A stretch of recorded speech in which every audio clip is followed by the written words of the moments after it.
Hi guys, good morning and welcome back to the blog.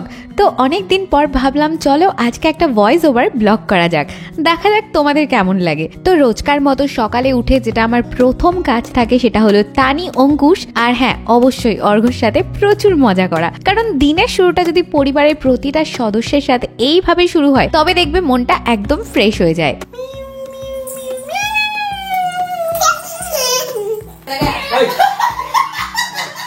কত হচ্ছে number 3? তো তানিকে খাইয়ে দাইয়ে ওর সাথে দৌড়াদৌড়ি করতে করতে আমি না অনেকটা হাঁপিয়ে গেছি। এবার চলো নিজের কিছু টুকিটাকি কাজ সেরে স্নানটা করে রেডি হয়ে নি। আমার মনে হয় কোনো মানুষ যদি সকালে উঠে সবার প্রথম স্নানটা সেরে ফেলে তাহলে তার লাইফের অর্ধেক কাজ সে করে ফেলে। আচ্ছা দেখো, আমি ব্লগ বানাচ্ছি সিরিয়াসভাবে যদি বলো তাহলে মোটামুটি 3 বছর তো হবেই।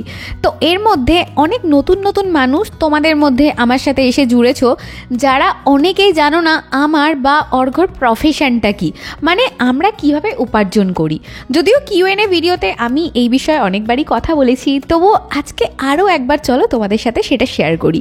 তো প্রথমত আমি দুটো কাজ করি, মানে একটা যেটা থেকে আমি উপার্জন করি আর একটা যেটা থেকে আমি উপার্জন করি না। তো যেটা থেকে আমি উপার্জন করি প্রথমে সেটার কথাই বলি।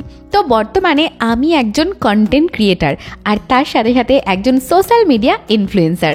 মানে যদি একটু ভেঙে বলি, এই যত রকম সোশ্যাল মিডিয়া প্ল্যাটফর্মগুলো তোমরা দেখো, যেমন ধরো ফেসবুক, ইউটিউব, ইনস্টাগ্রাম, এই সমস্ত জায়গায় আমি কন্টেন্ট ক্রিয়েট করি। আচ্ছা, কন্টেন্ট আমি কি ক্রিয়েট করি? আমি সাধারণত 2 ধরনের বিষয়ের ওপর কন্টেন্ট ক্রিয়েট করি। প্রথম তো তোমরা দেখতেই পাচ্ছ ফ্যামিলি ব্লগ, আর দ্বিতীয়টা হলো বিউটি কন্টেন্ট, যেটা হিন্দি ল্যাঙ্গুয়েজে আমি করি। আর সেই সূত্রে সারা বছর বিভিন্ন ব্র্যান্ডের সাথে আমি কাজ করে থাকি। আচ্ছা, ডেসক্রিপশন বক্সে আমি আমার চ্যানেলস বা ইনস্টাগ্রামের লিঙ্কগুলো সব দিয়ে দেবো, তোমরা চাইলে চেক করে নিতে পারো। আর এই যে কন্টেন্ট ক্রিয়েশনের জার্নিটার কথা আমি বলছি না, এটা আমি শুরু করেছিলাম আজ থেকে প্রায় 9 বছর হবে। আর 9 বছর আগে মানে 2016-তে প্রথম দিকে আমি বিউটি কন্টেন্টই ক্রিয়েট করতাম, ব্লগ আমি করতাম না। অনেক অনেক অনেক পরে গিয়ে আমি ব্লগ স্টার্ট করি। মানে আমি যেই সময় বিউটি কন্টেন্ট ক্রিয়েট করি, সত্যি বলতে সেই সময় খুব অল্প সংখ্যক মানুষ যারা ইউটিউব সম্পর্কে জানতো, মানে ইউটিউবেও আবার কিছু করা যায় এরকম একটা ব্যাপার। তো যাই হোক, সেখানে আমি কন্টেন্ট ক্রিয়েট করতে করতে মাত্র কয়েক দিনের মধ্যেই আমার ভিডিওগুলো না খুব ভাইরাল হতে থাকে। মানে যেমন ধরো একদিনে 50 লাখ অথবা 70 লাখ অথবা কখনো কখনো 1 থেকে 2 কোটি। আর সেইখান থেকে আমি প্রচুর আর্নিংও করতে থাকি। মানে বলতে পারো হঠাৎ করে জীবন যেন বদলে যায়। আর সেই সময় অর্ঘ্য জব করছিল, সারা দিন বলতে গেলে ও অফিসেই থাকতো, মানে সকালবেলা চলে যেত, আবার আস্তে আস্তে রাত হয়ে যেত। তো আমি একা বাড়িতে অঙ্কুশকে সামলে সাইডে এইভাবে টুকটাক করে কন্টেন্টগুলো ক্রিয়েট করতে থাকি।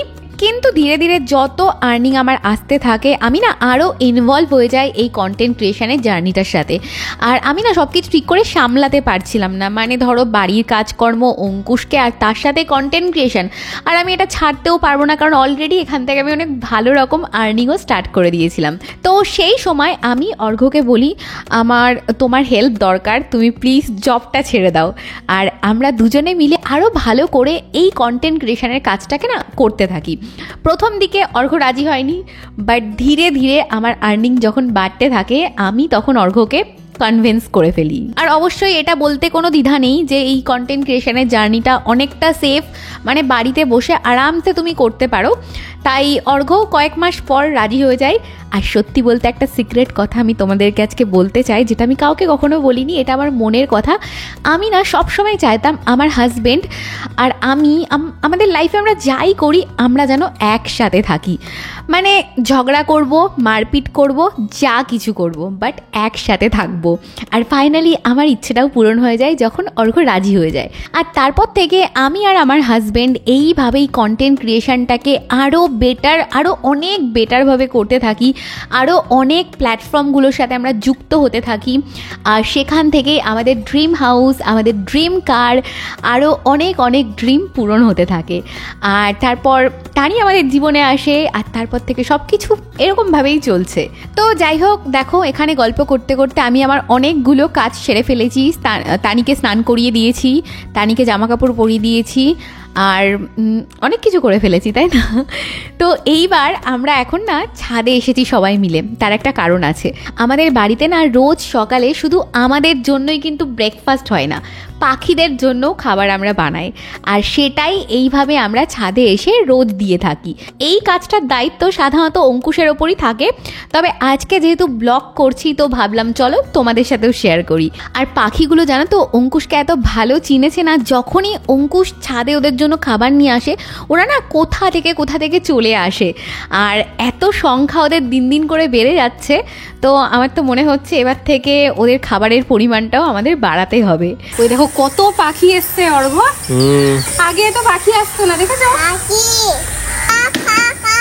কা কা কা ফুল খাবে, এই পাখি ফুল খায় বুড়ি। আর আমাদের এই যে তানি ম্যাডামকে দেখতে পাচ্ছ, ইনি রোজ পাখিদেরকে খেতে দিতে এসে নিজেই গোটা 2-3 টুকরো রুটি খেয়েই ফেলে। মা পাখি খাবে তো, নিজেই খেয়ে নিল। আচ্ছা, আমি এখানে আরেকটা জিনিস তোমাদের বলতে ভুলে গেছি। আমি প্রথমেই তোমাদেরকে বলছিলাম না যে আমি দুটো কাজ করি, একটা থেকে উপার্জন করি, একটা থেকে উপার্জন করি না। আচ্ছা, আমি উপার্জন করার ব্যাপারটা তো তোমাদের বলে দিয়েছি। এবার আমি বলি যে কাজটা থেকে আমি উপার্জন করি না, সেটা হলো আমার বাড়ির এই যে 3টে বাচ্চাকে আমাকে সামলাতে হয়। হ্যাঁ, ঠিকই শুনেছো, 3টে বাচ্চাই, তানি আর অঙ্কুশের সাথে আমি অর্ঘ্যকেও বলছি, কারণ আমার হাজবেন্ড কোনো বাচ্চার থেকে কম কিছু নয়। কারণ তাকে যদি আমি নিজে হাতে খেতে না দিই বা অন্য কিছু খেয়াল না রাখি, ও নিজে থেকে এগুলো কিছুই করতে পারে না। মানে নিজে খাবার নিয়েও খেতে পারে না, নিজের খেয়ালটুকুও রাখতে পারে না, মানে সব কিছুই আমাকে দেখতে হয়। আমাদের বাড়িতে রান্নার জন্য কুক আর বাড়ি ঘরের ক্লিনিংয়ের জন্য লোক আছে, যারা এই সমস্ত কাজগুলো করে থাকে। তাছাড়াও তোমরা তো জানো একটা সংসারে কত ধরনের কাজ থাকে, আর তার ওপর আমার মতো যদি একটু এক্সট্রা পরিষ্কার মানুষ হয়, মানে এক্সট্রা ক্লিনিংয়ের প্রবলেম থাকে, তাহলে তো বুঝতেই পারছো কাজের কোনো শেষ নেই। সব কিছু জায়গা মতো না থাকলে, অথবা সব কিছু অর্গানাইজ না থাকলে, অথবা বিছানার চাদরটা যদি একটু গুটিয়ে থাকে, সুন্দরভাবে না থাকে, আমি পাগল হয়ে যাই লিটারেলি। আর এই কারণে অফিসের হাজারো একটা কাজ সেরে আমার এই কাজগুলোকে করতে হয়। আর সত্যি বলতে এই কাজে আমাকে কেউ হেল্প করে না, কারণ আমাদের বাড়ির এই বাকি লোকগুলোকে দেখতে পাচ্ছ, এরা না এত এলোমেলো থাকতে পছন্দ করে, মাঝে মাঝে এদের সাথে থাকতে থাকতে আমি পাগল হয়ে যাই। আচ্ছা, এখনকার মতো আমার ডিউটি শেষ। তানিকে স্নান করিয়ে রেডি করিয়ে আমি এইভাবে রোজ পাপার কাছে দিয়ে যাই, আর তানির খাবার হয়ে যায় এই সময়ের মধ্যে, মাসি ওপরে খাবারটা দিয়ে যায়। তারপরে অর্ঘ্যর ডিউটি শুরু হয়, অর্ঘ্য তানিকে খাইয়ে দাইয়ে ঘুম পাড়িয়ে দেয়। আর এই সুযোগে আমি আমার যাবতীয় কাজ, মানে শ্যুটের কাজ, এডিটিংয়ের কাজ, যা কাজ আছে সব কিছু করে ফেলি। আর তোমরা জানলে অবাক হবে, আমার এই কাজগুলো সারতে সারতে মাঝে মাঝে না পরের দিন ভোর হয়ে যায়। তো এইভাবে বছরে 365 দিন, সপ্তাহে 7 দিন, দিনের 24 ঘন্টা কাজের পর কাজ আমি করতেই থাকি। কারণ আমার মনে হয় এখনও আমার জীবনে অনেক কিছু করা বাকি আছে, সবার জন্য অনেক অনেক কিছু আমি করতে চাই, আমার পরিবারের মানুষের জন্য, আমার আপনজনদের জন্য। তাই এখনও অনেক অনেক কাজ করে যেতে হবে, যতদিন না পর্যন্ত আমি আমার মন মতো জায়গাতে পৌঁছতে পারি। তো যাই হোক, তোমাদের সবাইকে অনেক অনেক ধন্যবাদ যদি এই পর্যন্ত ব্লগটা দেখে থাকো। চলো এবার টানির একটু পাকা পাকা কথা শুনিয়ে আজকের ব্লগটা এখানেই শেষ করছি। দেখা হবে আবারও একটা নতুন ব্লগ নিয়ে খুব তাড়াতাড়ি। ততক্ষণ সবাই খুব ভালো থেকো, and once again thank you so much. Lipstick মাখছে ঠোঁটে। আমি লিপস্টিক মেখে ঠোঁটটা এরকম করি, ও এরকম করছে, দেখো কি দুষ্টু। কি হচ্ছে এখানে?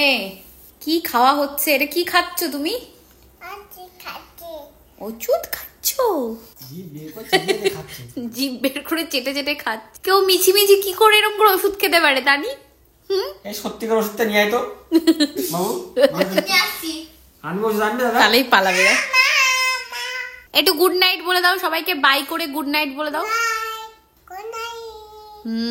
বলো আবার সবার সাথে দেখা হবে খুব তাড়াতাড়ি। বাই। এবার হামি দাও। প্রথমে বুঝতে পারছিল না, গাল খুঁজছিল হামি দেওয়ার জন্য। Bye bye. বাই।